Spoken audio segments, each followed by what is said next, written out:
मैं ना वासुदेव कृष्ण हूँ, मैं ना यदुवंशी हूँ, मैं ना ही मानव हूँ, मैं पर ब्रह्म हूँ कुरुश्रेष्ठ। मैं ही सत्य, ज्ञान और धर्म हूँ।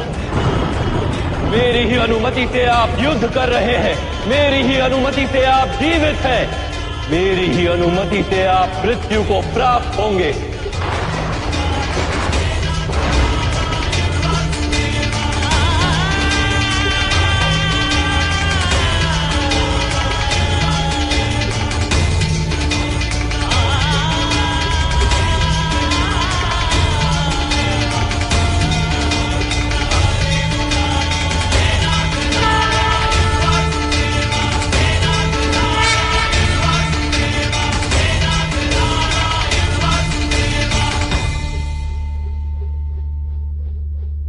मुझे क्षमा कर दीजिए वासुदेव, मैं आपके वास्तविक रूप से अनभिज्ञ था।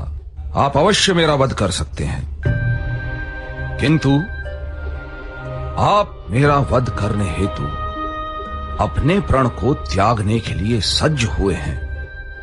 अवश्य ही मेरा कोई महान दोष होगा। क्या दोष है मेरा वासुदेव, बताइए।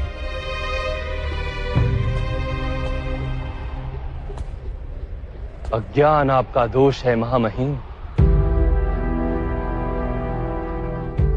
आपने धर्म के वास्तविक रूप को जानने का तो कभी प्रयास ही नहीं किया। करुणा के छत्र तले जब तक समग्र संसार समा नहीं जाता, तब तक समाज में धर्म अधूरा रहता है। किंतु आपने केवल अपने परिवार का विचार किया, संसार के कल्याण का तो विचार ही नहीं किया आपने। इसलिए आपका त्याग भी स्वार्थ का ही रूप है। मैंने अपने पिता के सुख हेतु राज्य का त्याग किया, आजीवन ब्रह्मचर्य की प्रतिज्ञा ली।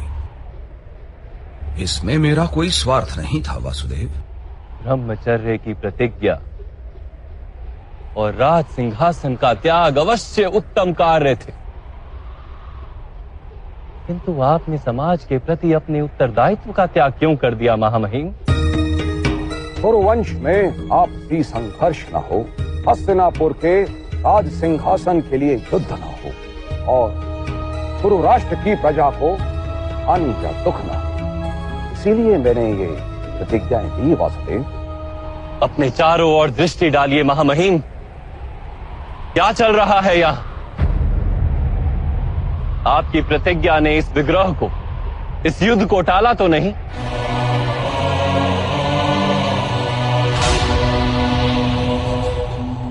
विचार कीजिए महामहिम, आपने अपनी प्रतिज्ञा को धर्म माना। यदि वो वास्तव में धर्म होता तो ये महायुद्ध ही क्यों होता?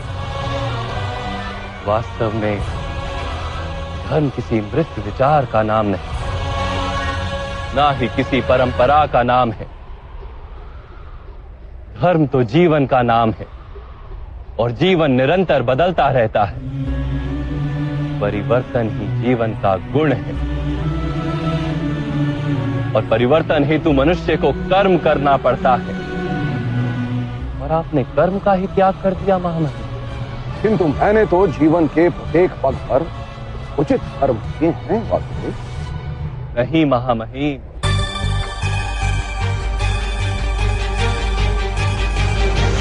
इस जन्म में आप कर्म के बंधन से ना बंधें, इस कारण आपने कोई वास्तविक कर्म किया ही नहीं।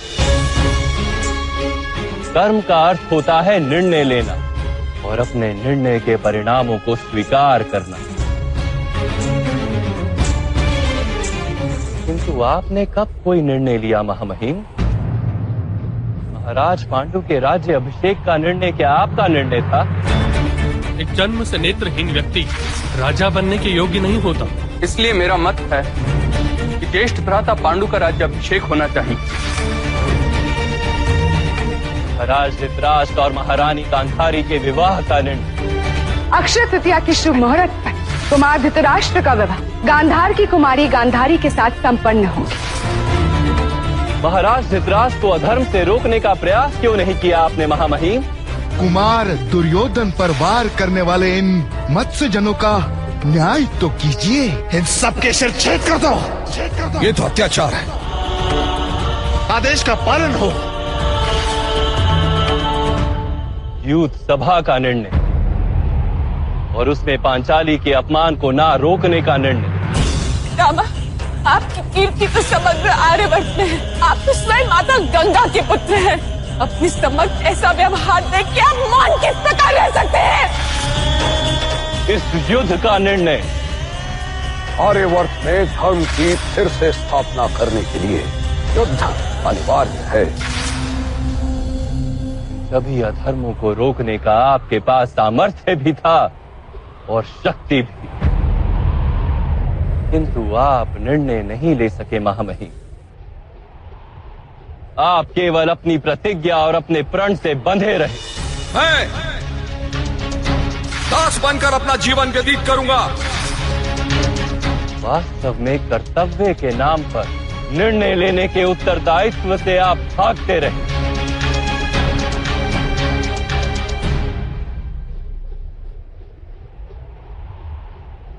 क्या निर्णय लेने से ही बंधन नहीं बनते वासुदेव? बंधन से छूटने के लिए निष्काम कर्म के सिद्धांत को समझते तो आपका जीवन धर्ममय हो जाता महामहिम। बंधन से छूटने के लिए आपने कर्म का त्याग क्यों किया? कर्म के फल का त्याग करते, किसी के आदेश को कर्तव्य मानने के स्थान पर अपने कर्म को कर्तव्य मानते तो भी बंधन से छूट जाते। बहुत समय पूर्व आपने प्रतिज्ञा ली थी। क्या उस समय आप सारा भविष्य जानते थे? परिस्थितियां बदल गई महामहिम, समय में परिवर्तन आ गया, किंतु आपने अपनी प्रतिज्ञा नहीं तोड़ी और ना ही किसी परिवर्तन को स्वीकार किया। उसी का परिणाम है कि आज ये युद्ध हो रहा है। तो क्या प्रतिज्ञा का कोई मूल नहीं? अवश्य। जिस प्रतिज्ञा से सारे समाज को लाभ हो उसका मूल्य अवश्य है, किंतु जिस क्षण मनुष्य की प्रतिज्ञा, उसका निर्णय सारे समाज को हानि पहुंचाने लगे, उसी क्षण उस प्रतिज्ञा से तोड़ना अनिवार्य हो जाता है महामहिम।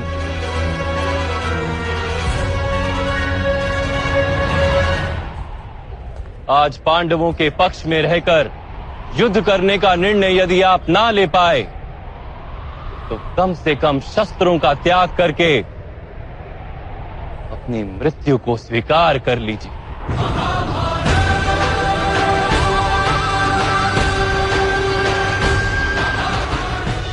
आज पांडवों के पक्ष में रहकर युद्ध करने का निर्णय यदि आप ना ले पाए तो कम से कम शस्त्रों का त्याग करके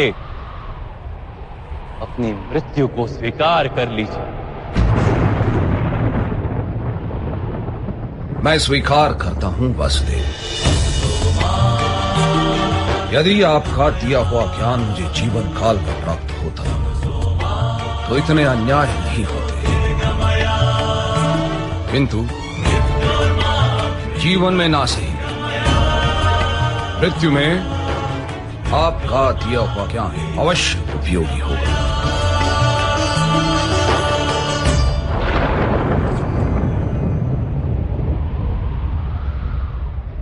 आपके द्वारा मृत्यु तो मेरा परम सौभाग्य होगा। मेरा अंत कर दीजिए, मैं सज्ज हूं।